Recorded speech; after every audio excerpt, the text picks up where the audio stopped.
माननीय आलोक कुमार जी, केंद्रीय कार्याध्यक्ष विश्व हिंदू परिषद, मेरा आपसे ससम्मान आग्रह है मंच पर आएं और माइक पर आएं और अपने विचारों से हमें लाभान्वित करें।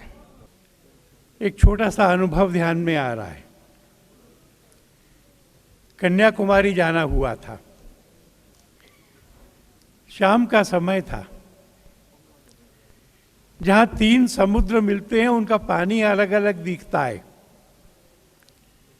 इकट्ठा हो जाते हैं, उनकी लहरें तट की ओर दौड़ती हैं,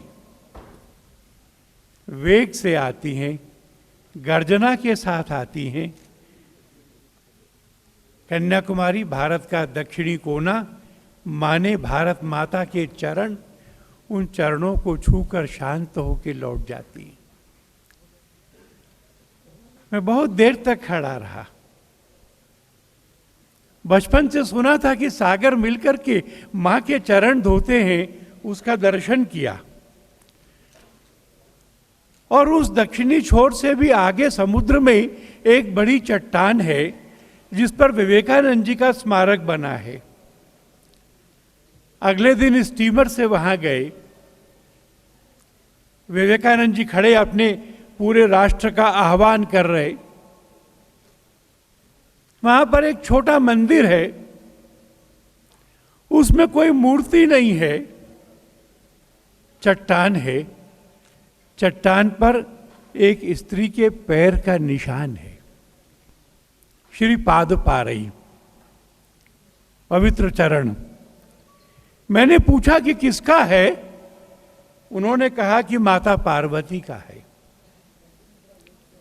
पार्वती ने वहां पर तपस्या की थी, पहले दोनों पैरों पे खड़े होके, फिर एक पैर पर। पहले उन्होंने तपस्या की, फिर खाना छोड़ दिया, पत्ते खाने लगी, फिर पत्ते खाना भी छोड़ दिया, अपर्णा कहलाई। उनके चरण के निशान को सब पूजने जाते हैं। पूजा क्यों की? मैंने उत्तर सुना तो मेरा पूरा शरीर सिहर गया। शिव को वरने के लिए तपस्या की, और शरीर सिहर गया इसलिए कि भारत की दक्षिणी सीमा से भी आगे जाकर समुद्र के अंदर जो चट्टान है, उस चट्टान पर खड़ी होके माता पार्वती तपस्या कर रही हैं, उस शिव को पाने के लिए, जो भारत की उत्तरी सीमा के कैलाश पर्वत पर स्थित है। माने संपूर्ण भारत, अखंड भारत, इसकी कल्पना कैलाश पर शिव जी और कन्याकुमारी में माता पार्वती।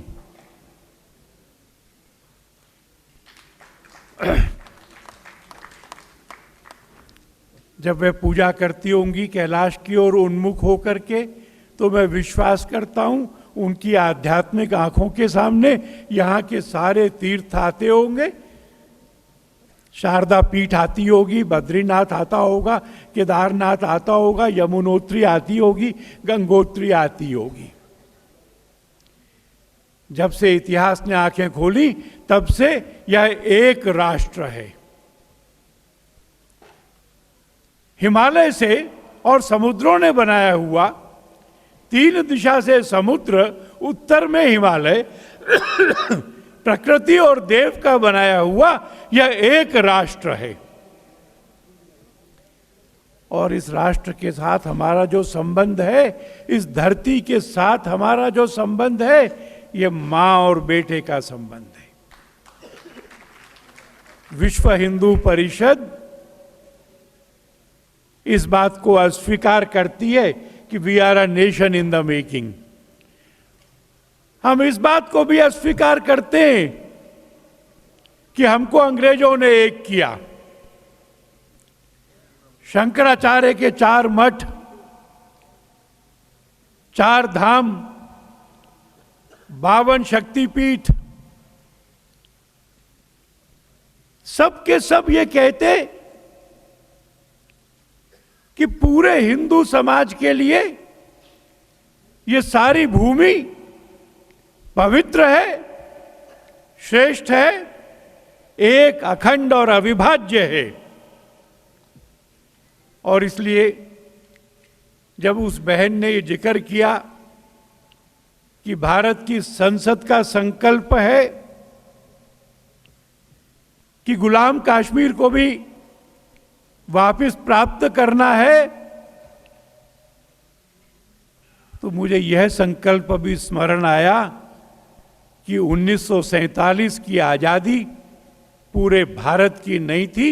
भारत के दोनों हिस्सों में भारत माता की भुजाओं का एक एक हिस्सा कट करके पाकिस्तान बन गया था। इसलिए केवल कश्मीर नहीं, अखंड भारत के स्वप्न को भी विश्व हिंदू परिषद और बजरंग दल अपने हृदय में धारण करता है। और फिर इस संबंध के आधार पर, माता और पुत्र के संबंध के आधार पर विश्वास करते विश्व हिंदू परिषद के हम सब लोग कि प्रत्येक हिंदू के हृदय में भगवान निवास करते हैं। जिस समय शंकराचार्य जा रहे थे, काशी में स्नान करके सामने से एक चांडाल अपने कुत्तों के साथ आ रहा था। आंखें लाल थी, शराब पी हुई थी। शिष्यों ने कहा हटो हटो। चांडाल ने सुना नहीं। आचार्य ने फिर कहा हटो। चांडाल रुक गया, लाल आंखों से घूर कर देखा शंकर को और कहा आचार्य तुम किसको हटने के लिए कह रहे हो? अगर तुम इस शरीर को हटने के लिए कह रहे हो तो आचार्य सुनो, मेरा और तुम्हारा शरीर तो एक ही मिट्टी से बना है। और अगर तुम आत्मा को हटने के लिए कह रहे हो तो शंकर, आचार्य क्या तुम्हारी और मेरी आत्मा अलग अलग है? आचार्य शंकर आगे बढ़े, चरण छुए, क्षमा मांगी, गुरु स्वीकार किया। चरण छू के उठे तो स्वयं भगवान शिव खड़े थे। इस सब को याद करके, जैसा उन्होंने जिक्र किया, उडुपी में संकल्प किया हमने, सब संतों ने, शंकराचार्यों ने मिलकर के किया कि छुआछूत या जाति भेद ये हिंदू धर्म का भाग नहीं है। घोषणा तो हो गई पर व्यवहार में आया नहीं पूरा अब तक। आपको ध्यान होगा इस साल के शुरू में ही जब SC/ST एक्ट पर सुप्रीम कोर्ट का फैसला आया था तो एक बड़ा बंद हुआ था, भारत बंद हुआ था। 26 लोग मारे गए थे। एक बार याद करिए उसकी कॉल किसने दी थी? किसी संगठन ने कॉल नहीं दी थी। कौन सा बड़ा नेता उसके पीछे था? कोई भी तो नहीं था।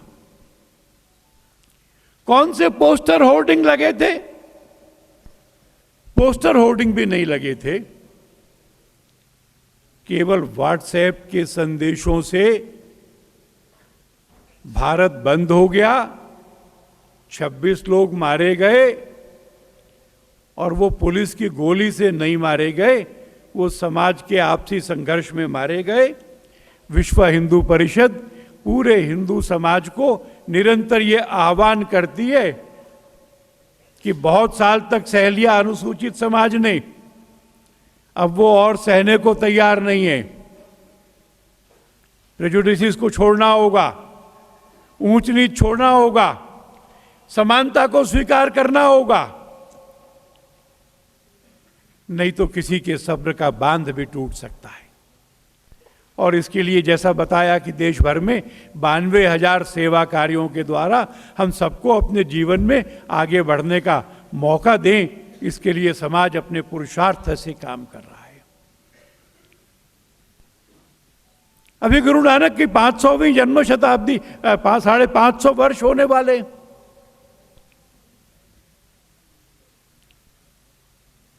मुगल आक्रमण के काल में पूरे समाज को जगाने के लिए, रूढ़ियों को तोड़ने के लिए निराकार निर्गुण ब्रह्म की उपासना, एक ओंकार सत्य नाम कर्ता पुरुष निर्भय निर्वैर अयोनि स्वयंभू, मैंने केवल शब्दों को संस्कृत में परिवर्तित किया और 3 वाक्यों में पूरी मानवता को संदेश देना, किरत कर, परिश्रम से कमाओ, मेहनत से कमाओ, अपने भाग का परिश्रम नौकर पर मत दो, खुद भी शरीर चलाना है। किरत कर, वंड छक। मैं सोचता हूं कि भारत की सरकार को, राज्यों की सरकार को ये वंड छक बांटकर इक्विटेबल डिस्ट्रीब्यूशन ऑफ वेल्थ, कुछ लोग अमीर अमीर अमीर होते जाएं और वो स्कैंडल भी करें तो 15,000 25,000 करोड़ का करें, कुछ के पास साधन नहीं हो, ऐसे तो नहीं चल सकता। सामाजिक समानता के साथ में आर्थिक भी समानता की ओर बढ़ना होगा। वंड छक, नाम जप, भक्ति, श्रद्धा भक्ति, पुरुषार्थ और बांट करके खाना। विश्व हिंदू परिषद ने तय किया है कि गुरु नानक का संदेश 10 नवंबर से शुरू करके सारे विश्व में प्रभावी ढंग से हम फैलाएंगे। हमने अपने महापुरुषों को, देवताओं को भी अलग अलग खंडों में बांट दिया। जिन्होंने रामायण दी हमको, जो इतने बड़े ऋषि थे कि शरीर पर वाल्मीकि हो गए, माने चींटियों की बांबियां बन गई, पता नहीं चला। जो बड़े कुलपति थे, जिनके आश्रम में राम गए थे, उन भगवान वाल्मीकि को हमने अपनी एक जाति का नेता बना के छोड़ना चाहा। शिरोमणि संत रविदास काशी के राजा के दरबार में परीक्षा होके सब संतों ने जिनको प्रमुख मान लिया, उनको भी एक जाति में बांट दिया, कबीर को भी बांट दिया। महर्षि वाल्मीकि हों, गुरु रविदास हों, संत कबीर हों, पूज्य गुरु नानक हों, गुरु गोविंद सिंह जैसे अवतारी हों, भगवान महावीर जैन हों, तथागत बुद्ध हों, सबका संदेश तो एक सा ही है। इसलिए जब हम कहते हैं कि संपूर्ण समाज की एकता करेंगे, तो जाति का भेद मिटाएंगे, ऊंच नीच का भेद मिटाएंगे और भारत में उत्पन्न हुए सब संप्रदाय, सब धर्मों के लोग, एक माता के पुत्र पुत्रियां, इस भाव को जागृत करेंगे। ऐसा हम इसको समरसता और सद्भाव, इन दोनों का आयोजन करते हैं। और यह काम केवल सरकार से कहने का नहीं है। अभी तमिलनाडु का एक अनुभव सुना, आपसे बांटकर बात पूरी करूंगा। तमिलनाडु के पिछड़े गांवों में, शेड्यूल्ड कास्ट बस्तियां, कुछ संतों ने कहा हम जाएंगे उस बस्ती में, हम जाएंगे उस घर में, हम वहां प्रसाद पाएंगे। विश्व हिंदू परिषद के कार्यकर्ता उन झोंपड़ियों में गए, टूटे फूटे घरों में गए और उनसे कहा तुम्हारे घर पे संत आना चाहते हैं। किसी को विश्वास नहीं हुआ, ऐसा कभी हुआ नहीं था। दिन तय हुआ, हमारे कार्यकर्ता ने कहा संत आएंगे तो 2-3 बातें मान लो, तब तक शराब नहीं पीना जब तक वो आ नहीं जाएं, उतने दिन के लिए छोड़ दो, मांस खाना छोड़ दो उतने दिन के लिए, घर को साफ सुथरा करो। हमारे कार्यकर्ताओं को लगा कहने की जरूरत नहीं थी, उन सबको ध्यान था इस बात का। घर साफ किया, लीपा, रंग रोगन किया, उसमें कुछ चित्रकारी की, उस दिन की प्रतीक्षा की। वह दिन आ गया, आंखें उस सड़क पे लग गईं जिस सड़क पर से आना था। सूर्योदय हुआ, सूर्य थोड़ा ऊपर आ गया, सारा गांव आतुरता से प्रतीक्षा कर रहा था। गाड़ी रुकी, संत उतरे, भगवा रंग वातावरण में दिखा, जो आज तक नहीं हुआ वो हो रहा था। हृदय आतुर हो रहे थे, आंखों से आंसू बह रहे थे। संत हमारे यहां आ रहे हैं। वे पावन मूर्तियां चलती रहीं झोंपड़ी की ओर। ये सब के सब घेरा बांध के खड़े रहे। आ गए, संत नजदीक आ गए, हमारे मोहल्ले की सीमा में प्रविष्ट हो गए। सबने चरण स्पर्श किए, सबने प्रणाम किए। अब क्या ये हमारे घर के अंदर आएंगे? संत बढ़े, घर के अंदर चरण रखे। जैसे कृष्ण के बारे में कहते हैं ना कि सुदामा के पैर धोए थे तो जल से नहीं धोए थे, आंसुओं से धो दिए थे। परिवार के सदस्यों के समवेत आंसुओं से संतों के चरण धुल गए। हमने प्रसाद बनाया है।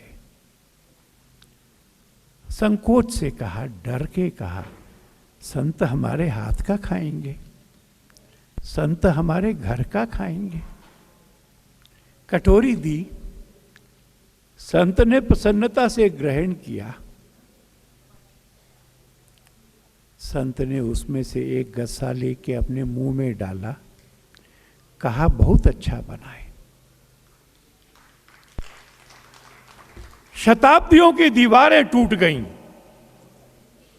मनों का मालिन्य मिट गया। हम सब हिंदू एक हैं, कोई भेद नहीं है, सबके हृदय एक हैं। और इसलिए इस बार जब हरिद्वार के अंदर हम सब लोग मिले, केंद्रीय मार्गदर्शक मंडल में देश के सब बड़े संत आए थे। हम तो हजूरी में थे, फैसला चर्चा संतों ने करनी थी। आपको मैं आनंद से बांट रहा हूं। संतों ने फैसला किया, हमारा प्रवास बनाओ, हम देश के गांव गांव में जाएंगे, पूरे समाज के घर जाएंगे, गरीब की कुटिया में जाएंगे, अनुसूचित व्यक्ति को गले लगाएंगे, भेदभाव की दीवारों को तोड़ करके अभेद्य ताकतवर हिंदू समाज खड़ा करेंगे। हम और आप मिलजुल कर इस काम को करें। जिनके पास समय है वो समय दें, जिनके पास में साधन है वो साधन दें, और जिनके पास समय और साधन दोनों अभी देने को नहीं है वो आशीर्वाद दें। समाज के सामूहिक संकल्प के साथ में हम इसको दुनिया का सबसे श्रेष्ठ राष्ट्र और सारी दुनिया को विश्व गुरु के रूप में भारत माता ऐसा प्रस्थापित करेंगे। बहुत बहुत धन्यवाद। माननीय विष्णु सदाशिव कोकजे जी, रिटायर्ड जस्टिस, फॉर्मर गवर्नर और वर्तमान में विश्व हिंदू परिषद के अध्यक्ष, मेरा उनसे विनम्र आग्रह है कि डायस पर आएं और